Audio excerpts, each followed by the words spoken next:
दिल्ली स्फोट प्रकरण, कारचा नवा व्हिडिओ समोर. पीयूसी चेक करताना कारमध्ये 3 लोक असल्याचं समोर. i20 कारचा नवा व्हिडिओ समोर.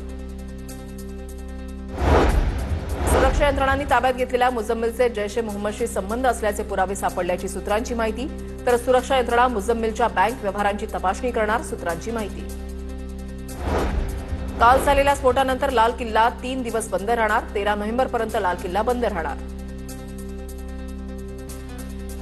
दिल्ली स्फोटानंतर देशातील सर्व विमानतळांवर सुरक्षा वाढवण्यात आली. प्रवाशांना विमान प्रस्थानाच्या किमान 3 तास आधी विमानतळावर पोहोचण्याच्या सूचना.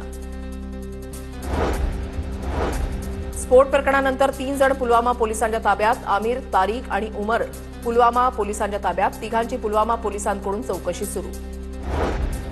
उमरच्या आईला आणि मोठ्या भावाला पोलिसांनी ताब्यात घेतलं. काही दिवस मी लायब्ररीमध्ये असल्यानं आता कॉल करू नको, उमरनं आईला कॉलवर सांगितल्याची उमरच्या बहिणीची माहिती.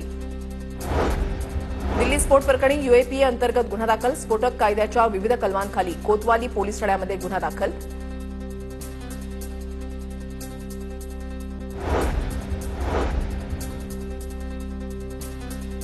दिल्ली घटनेनंतर सिद्धिविनायक मंदिर परिसरातील सुरक्षेमध्ये वाढ. मंदिरामध्ये येणाऱ्या भाविकांची तपासणी. सिद्धिविनायक मंदिर प्रशासनाकडून सुरक्षेसंदर्भात आढावा.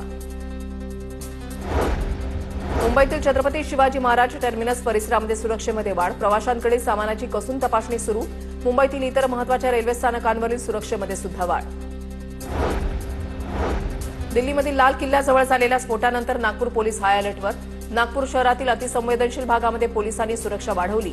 नागपूर विमानतळावर डॉग स्क्वॉड तैनात. रेल्वे स्टेशन परिसरामध्ये सुद्धा डॉग स्क्वॉड तैनात.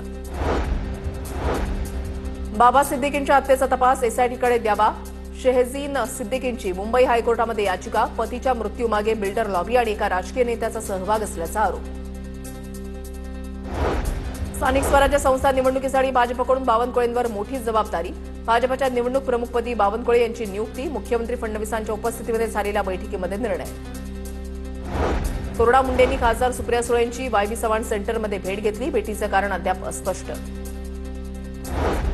अभिनेत्री शिल्पा शेट्टीची मुंबई हायकोर्टात धाव. 60 कोटींच्या फसवणूक प्रकरणातील गुन्हा रद्द करण्याच्या मागणीसाठी शिल्पा शेट्टी हायकोर्टात. मुंबई पोलिसांच्या आर्थिक गुन्हे शाखेनं दाखल केलेला गुन्हा रद्द करण्याची मागणी शिल्पा शेट्टीनं केली आहे. शिवसेना पक्ष आणि चिन्हासंदर्भात उद्या सुप्रीम कोर्टामध्ये अंतिम सुनावणी. शिवसेना पक्ष आणि धनुष्यबाण शिंदेना वापरण्यास मुभा देणाऱ्या निर्णयाला ठाकरेंनी आव्हान दिलेलं.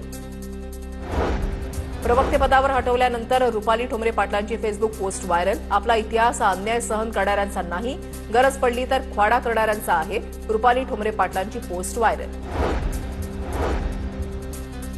ज्येष्ठ अभिनेते धर्मेंद्र यांच्यावर मुंबईच्या ब्रीचकंडी रुग्णालयामध्ये उपचार सुरू. धर्मेंद्र यांना व्हेंटिलेटरवर ठेवण्यात आल्याची माहिती. दोन्ही मुलींना अमेरिकेहून भारतामध्ये बोलावलं. माझ्या वडिलांची प्रकृती स्थिर असून त्यांच्या प्रकृतीमध्ये सुधारणा होतीये. त्यांच्या मृत्यूची बातमी चुकीची असल्याचं ज्येष्ठ अभिनेते धर्मेंद्र यांची मुलगी ईशा देओल यांनी आपल्या इन्स्टा पोस्टमध्ये लिहिलंय. मुंबईतल्या कूपर रुग्णालयामधील डॉक्टरांचं गेल्या 3 दिवसांपासून काम बंद आंदोलन. मागण्यांसंदर्भात लेखी आश्वासनानंतरच आंदोलन स्थगित करण्यावर आंदोलक डॉक्टर ठाम. यवतमाळमध्ये शरद पवार पक्षाला मोठा धक्का. शरद पवार पक्षातील यवतमाळच्या माजी सभापती अरुणा गावंडेंचा शिवसेना शिंदे गटामध्ये प्रवेश. पालकमंत्री संजय राठोड, पराग पिंगळे यांच्या उपस्थितीमध्ये पक्षप्रवेश संपन्न.